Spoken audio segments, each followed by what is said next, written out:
So this week we added on a little bit more strength for both your back of the shoulder and the back of the hips. So, after all mobilising, the hands and knees, diagonal balance, and we had a foot position that was slightly wider for the bridging pattern. Bridging is where you lift the hips up, and you have been doing, quite rightly, the rolling into the waist and the mobilising hip action where you're lifting. I'm going to move my hand so that you can mobilise the spine inch by inch along the floor until you release. This week we added in more of a strength move, exactly the same thing but the feet are wider. We release the hips a little bit first, and then rather than using just the mobilisation, you set your feet a bit wider and your knees are turned out. Grab the glutes and squeeze the hips up high. And then just settle the tailbone back down again. Now you can roll down, but it is a different exercise, a different focus of squeeze and lift. And lower. And we want a good 10 of those, a real big squeeze. Really focusing on the strength in the back and a nice wide open upper chest. 10 times. Breathe out and breathe in. Good and strong. So, moving on from there, bring your feet together, roll onto your side, and add in something underneath your waist that could look like a rolled up towel, excuse me, I should have got it, or we put on a squashing ball, so something under your waist which supports the lower waist. Let your head just drape down, take your top hand over the top, and you're looking at really stretching your top arm out and away. We're looking at opening this part of the ribs. And you mentioned you have felt more at the front than the back, which is not surprising and it's not a bad thing, but to bring your knees together, then what you can do is chest openings. And then coming forward. So you're going to breathe in as you widen and open. Breathe out as you come back. Again, we don't want huge repetitions when we're going into these extended stretches.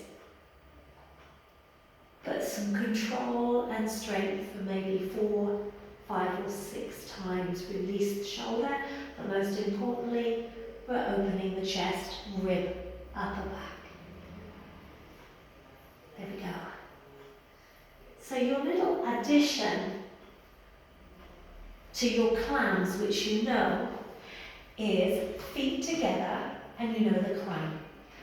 We're going to pick up your feet, so we now have a slight internal rotation and the bottom leg is active. And you want a good, we did 10, so you want a good 10 of those. Breathe out as you go. Feet really lifted.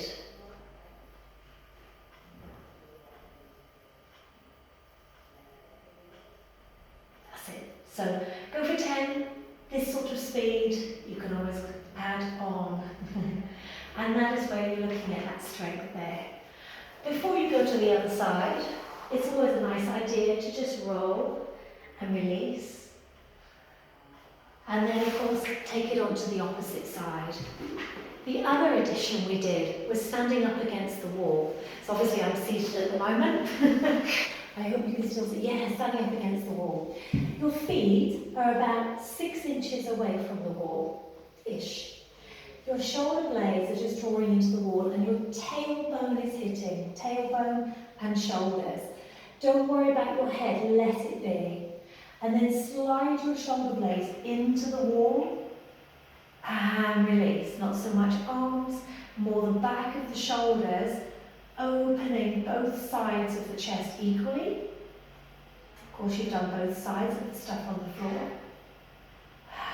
Release. Squeezing back. Release. So those ones, they're such a small movement, you'll need a few of them. Then the other addition for strength was to use one of your bands. Please make sure it doesn't break. You can buy them in all the supermarkets.